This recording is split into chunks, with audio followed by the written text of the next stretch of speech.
초등학교 4학년 다닐 때에 의무노동을 한 적이 있습니다. 학교 울타리를 쌓는데 기초를 파는 일이었습니다. 4학년부터 6학년까지 남학생들은 미리 아침에 학교 갈 때 다 삽을 가지고 가서 오후 시간에 수업이 없을 때에 수업이 없었죠. 일부러 노동 시간이니까 다 나가서 각 반마다 한 구역을 맡아서 그 구역에서 그 기초를 팠습니다.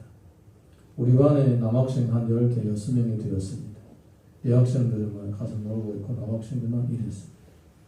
근데 이제 남학생들이 키 작은 사람으로부터 이렇게 줄을 쭉 세워놓고 그 여기서부터 시작해가지고 쭉 조기까지 우리 반이 맡은 그 지역을 대충 선생님이 눈으로 재보는 사람마다 구역을 나눠줬습니다. 저는 이제 항상 반에서 키가 작았으니까 지금은 뭐 안 작은데 그때는 조금 했습니다. 그래서 항상 첫 번째 아니면 두 번째 그랬는데 그래서 이제 저보다 다행히 조그만 애가 하나 있어가지고 그 애가 1번, 제가 2번, 3번에 쭉 이어서 선생님이 배정을 해주었습니다. 그런데 이제 한점하고 나서 하다 보니까 저 뒤에 배정된 애들이 다 끝나버린 거예요. 우리는 아직 절반도 못 봤는데 쟤들 다 끝나버린 거예요. 그 믿음 놀고 있으니까 선생님들이 오라고 해가지고 얘를 좀 도와주려고 한 거예요. 그 애들이 선생님한테 항의를 하는 거예요. 아니 우리 배정된 거 우리 다 했는데 왜 얘를 도와줘야 됩니까? 그리고 가만히 와보니까 일을 다 와보니까 얘들이 거의 우리보다 더 짧네요. 그러는 거예요. 우리보다 더 짧다는 게 자기들 더 길게 배정받았다는 거예요. 더 많이 팠다는 거예요. 그랬더니 선생님이 얘기를 하시더라고요. 첫 번째, 얘네들이 맡은 이 구역은 사람들이 많이 다니는 구역이라서 단단해서 파기 힘들다. 그래서 얘들한테 적게 배정 주고 너희들한테 많이 배정 주었다. 우리가 맡은 구역은 그 옆에 바로 이 사람들이 살아요. 마을 사람들이 살기 때문에 그 집에 학생들이 어른들이 다닐 때마다 계속 학교 마당으로 다니기 때문에 거기에 단단하게 밟혔어요. 또 건너고 어디 상점까지 있었던 것 같아요. 단단해요. 파기 힘들어요. 사람이 계속 다니는 곳이니까 단단해요. 그런데 저쪽으로 가면 이제 학교 마당 그리고 그 옆에 사는 집 가구들이 이렇게 쭉 있는데 나무랑 심고 밭이랑 있어서 사람들이 전혀 안 다닙니다. 삽으로 파면 쑥쑥 들어갑니다. 그렇기 때문에 너희들은 더 많이 배정을 줬다. 그 다음에 두 번째는 얘들은 다 키가 작고 힘이 없잖아. 그래서 앞에 나서잖아. 너희들은 키도 크고 힘도 좋으니까 뒤에 서잖아. 아무래도 힘이 센 사람이 많이 하고 힘 약한 사람 좀 도와줘야 되지 않느냐. 그렇게 얘기를 설득을 했어요. 설득을 했는데 또 얘들은 설득을 싫어요. 그래서 어쨌든 선생님이 공평하지 않다 이거예요. 그래서 우리를 도와주긴 도와줬어요. 파면서 욕도 하고 왜 빨리 해 이러면서 제출하기도 하고 대충 도와준 척 하면서부터 그때부터 우리를 미워하기 시작했어요. 원래는 일을 잘하는 애들이 공부를 잘 안 합니다. 못해서 하는지도 모르겠지만 근데 우리 앞에 지키자 안에 다 공부 잘해요. 그래서 저 공부 잘하는 애들을 편애한다. 그렇게 이제 애들이 생각을 했던 거예요. 그래서 우리를 계속 미워했습니다. 졸업을 한 후에까지도 미워했어요. 중학교 갈 때까지 미워했어요. 우리 반의 남학생들의 생각에는 각 사람마다 똑같은 길이로 배정을 받는 것이 공평이에요. 그게 공평입니다. 근데 선생님의 마음의 공평은 다른 거예요. 선생님의 마음의 공평은 더 구체적이고 더 인간적입니다. 똑같은 길이가 공평이 아닌 거예요. 오히려 선생님이 볼 때. 그래서 얘들이 먼저 끝났으면 얘를 도와주는 게 공평이에요. 왜냐하면 키가 다르고 체력이 다른데 초등학교 때는 차이가 많이 납니다. 초등학교 때 보통 한 반에 한두 살 차는 심지어 3살까지 차이 나는데 어떻게 똑같게 일을 할 수가 있느냐 이거예요. 사랑하는 성도 여러분, 많은 사람들은 세상이 공평하지 않다고 합니다. 세상이 공평하지 않다. 그거는 내 기준에서 볼 때 공평하지 않는 것이지 더 구체적으로 더 깊이 들어가서 하나님의 기준으로 볼 때는 하나님은 절대 공평하신 분이십니다.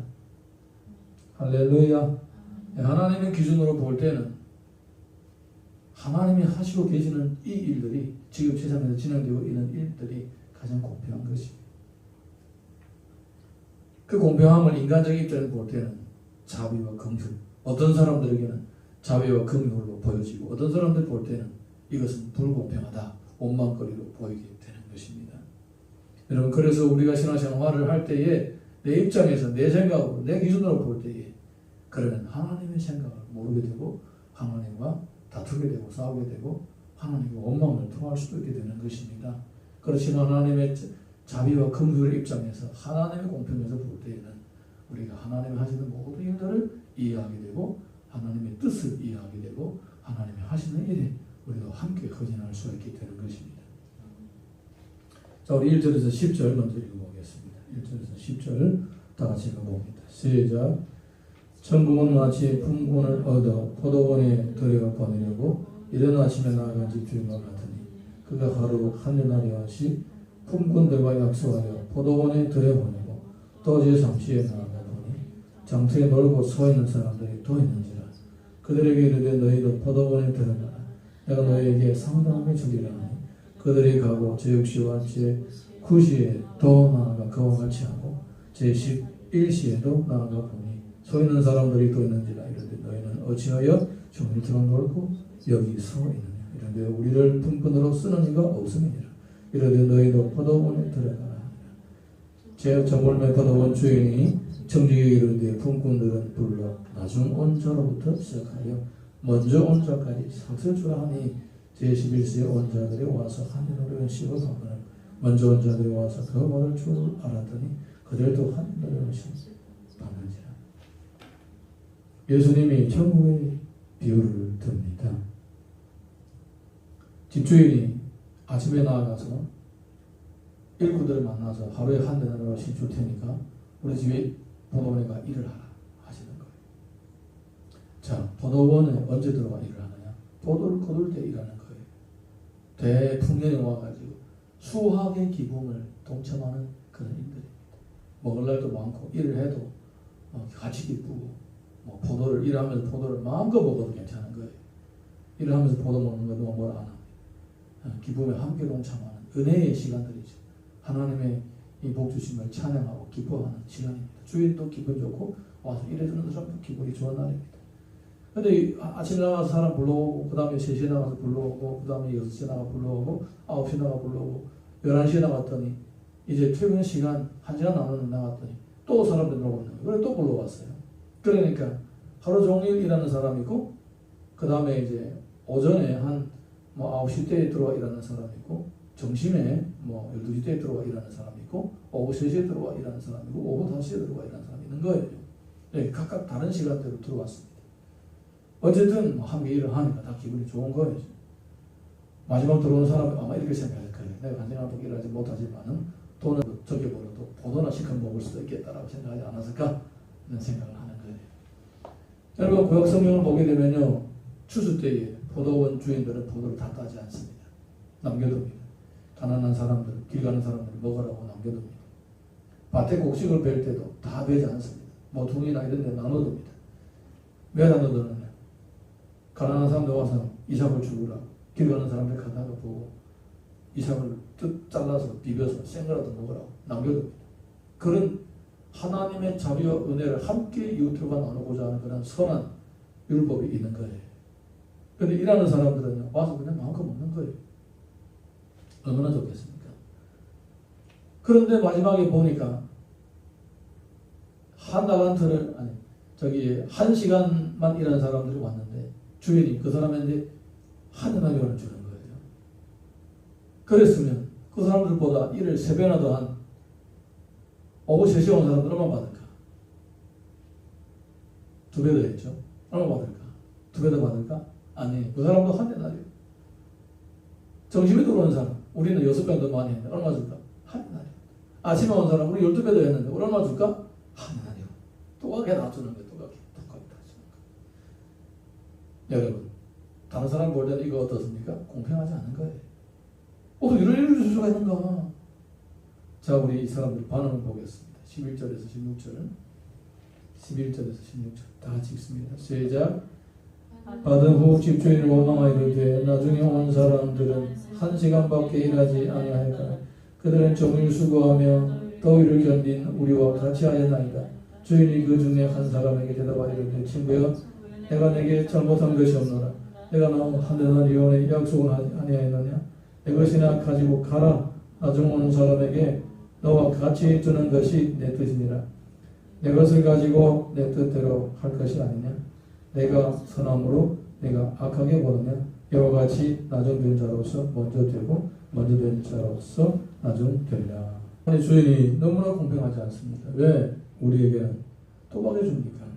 그 주인이 하는 말 중에 가장 중요한 포인트가 있습니다. 내가 선을 행했으므로 내가 악하게 보느냐. 내가 선함으로 내가 악하게 보느냐. 주인은 선을 베풀었다는 것입니다. 그러니까 그 당시의 사람들은 무엇이 선을 베푸는 것이냐. 극사해야 하루 종일 일 다 끝나고 포도나무에 포도 몇 송이를 남겨두는 것이 선이라고 생각을 했습니다. 거기까지 하는 것은 누구나 다 이해를 해주고 누구나 다 옳다라고 그 정도는 해야 되지라고 생각합니다. 모퉁이에서 이렇게 곡식을 빼다가 모퉁이에 조금 남겨놓은 것은 누구나 다 그거는 마땅히 해야 될 선이라고 생각을 합니다. 그런데 지금 예수님이 말씀하시는 이 선은요, 그 당시의 율법 그 이상입니다. 예수님이 제자들에게 너희의 선이 사도교인과 바리새인들보다 못하면 결코 천국에 가지 못한다고 이렇게 말씀하신 적이 있습니다.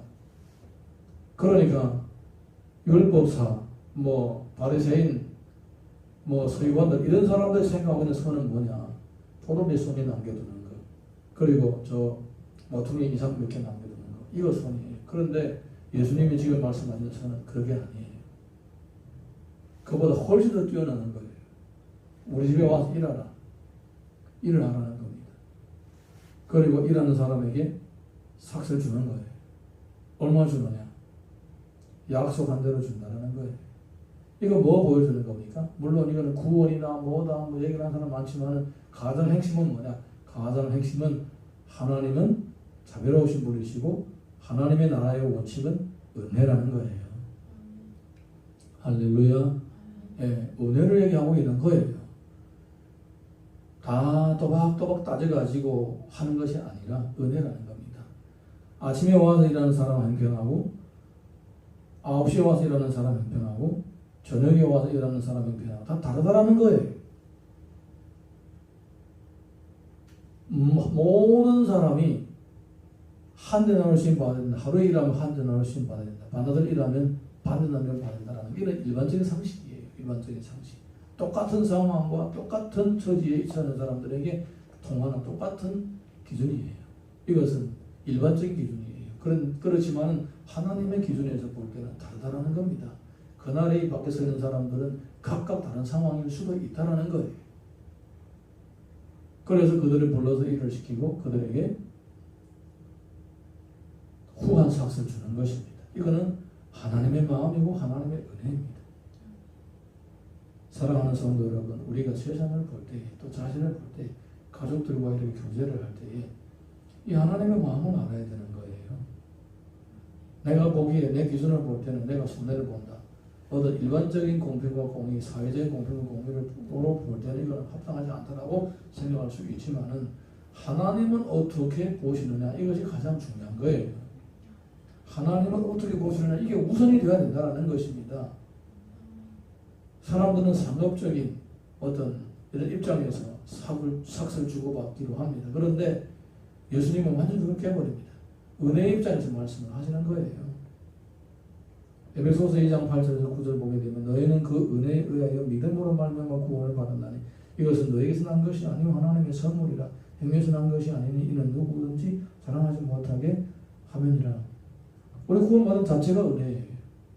내가 자격에서 구원받은 것이 아니라 그냥 단지 하나님께서 우리를 불쌍히 여기시고 우리를 위하여 예수 그리스도를 땅에 보내시고 그의 십자가 보혈로 우리를 깨끗하게 해주시고 속량을 해주신 거예요.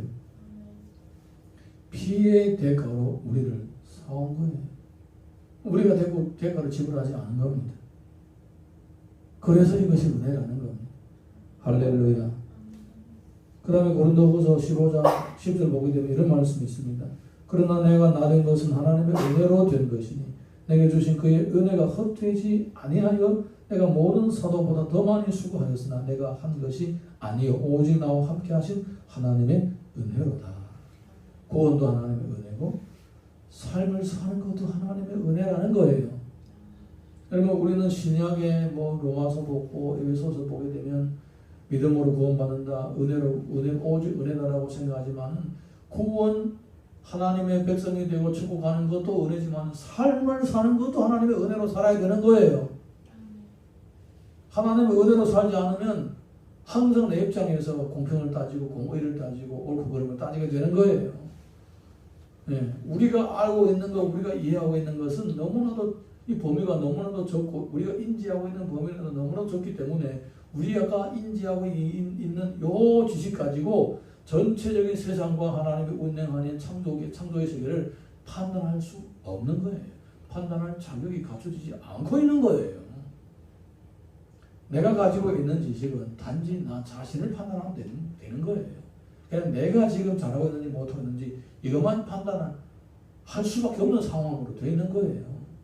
그래서 우리가 남까지도 판단하려면 성경에서 뭐라고 얘기하고 있는지 이 사회가 옳고 그름을까지도 판단하고자 하면 그만큼 우리가 사회를 공부를 해야 되고 사회를 알아가야 되고 하나님께서 이 세상을 어떻게 바라보시는지 그것까지도 우리가 다 알고 있어야 감히 판단할 수가 있는 거예요. 누가 그런 지식을 가지고 있겠습니까? 그러니까 성경에서는 남을 판단하지 말라고 하는 거예요. 그냥 내 기준에서 내가 하나님 앞에서 받을 은혜를 생각하고 감사하면 되는 거예요. 이 사람들이 하루에 한두 달을 벌었으면 얼마나 감사합니까? 그날에 아침 일찍이 나와서 일을 하고 돈 벌어서 또 포도도 실컷 먹고 갔으면 좋지 않아요?